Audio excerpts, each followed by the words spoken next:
उमेश्वरी गजानन ठाकरे, अंगणवाडी सेविका बोरकनार। आमच्या अंगणवाडीमध्ये म्हणजे वीज नाही आहे आणि पुन्हा पाण्याची पण समस्या आहे आणि आमच्याकडे आम्हाला आमदार साहेबांनी पर्यंत आमची समस्या म्हणजे त्यांनी विचारलं की तुमच्याकडे काय समस्या आहे, तर आम्ही त्यांना सांगितलं की आमच्याकडे वीज आणि पाण्याची खूपच समस्या आहे, जेणेकरून आमच्या मुलाला उन्हाचं तापमान वाढत असल्यामुळे त्रास होत आहे आणि ही समस्या आमच्या आमदार साहेबांनी आपल्या मंत्रालयापर्यंत मांडू असे त्यांनी आम्हाला सांगितलेलं आहे। नमस्कार, माझं नाव किसना हंसराज गिरीकुंजे, अंगणवाडी सेविका, कालीमाटी क्रमांक 1, बीट कालीमाटी प्रकल्प आमगाव। या ठिकाणी आमदार साहेबांनी आम्हाला आश्वासन दिलेलं आहे की आमच्या अंगणवाडीमध्ये येणारे जे मुलं आहेत त्यांना भर उन्हाळ्यामध्ये जे अंगणवाडीमध्ये यावं लागते। एकतर अंगणवाडीमध्ये लाईट नाही आहे, त्यानंतर पाण्याच्या समस्या, लाईट नसल्यामुळे अंगणवाडीमध्ये मुलांना आपण मोठे व्यक्ती तर बसू शकत नाही, मुलं कसे बसतील, या होणाऱ्या त्रासाची तोड ते आम्हाला करून देणार आहेत। तर त्यांनी आम्हाला आश्वासन दिलेले आहे की ते आमचे विजेची समस्या हे पुढच्या विधानसभेमध्ये मांडणार आहेत आणि आमच्या समस्या सोडवण्याचे त्यांनी आम्हाला आश्वासन दिलेले आहे। तर काय सांगाल, ज्याप्रमाणे अंगणवाडी सेवकांनी आपले जे समस्या आहे ते मांडले आहे, त्यासमोर काय सांगाल? आज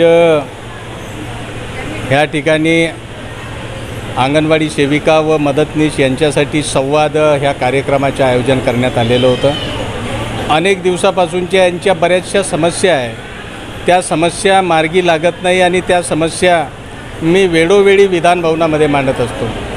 पण आता ह्या रेजिमचं शेवटचं अधिवेशन 27 तारखेपासून सुरू होत आहे आणि ह्या अधिवेशनामध्ये अंगणवाडी सेविकांचं आणि मदतनीसांचं, मग ते त्यांच्या मानधनाचं असो, पोषण आहाराचं असो, सुट्ट्यांचं असो, त्यांच्या अंगणवाडी भवनामध्ये विजेचं असो, पाण्याचं असो, ह्या ज्या अनेक समस्या आहे त्या समस्या घेऊन आज ह्या ठिकाणी संवाद ह्या कार्यक्रमाचे आयोजन करण्यात आले होतं। नक्कीचपणे मी सर्वांच्या समस्या ऐकून घेतलेल्या आहे, त्यांच्या समस्या मार्गी लावण्यासाठी मी पुरेपूर प्रयत्न करणार आहोत आणि खऱ्या अर्थानं आम्ही अनेक वेळेस अंगणवाडी सेविका आणि मदतनीस यांच्या मदतीला मी धावण्याचं काम करतो, सभागृहामध्ये आणि सभागृहाच्या बाहेरसुद्धा यांचे जे प्रश्न आहे ते सातत्यानं सोडवण्याचा मी नेहमी प्रयत्न करत राहतो।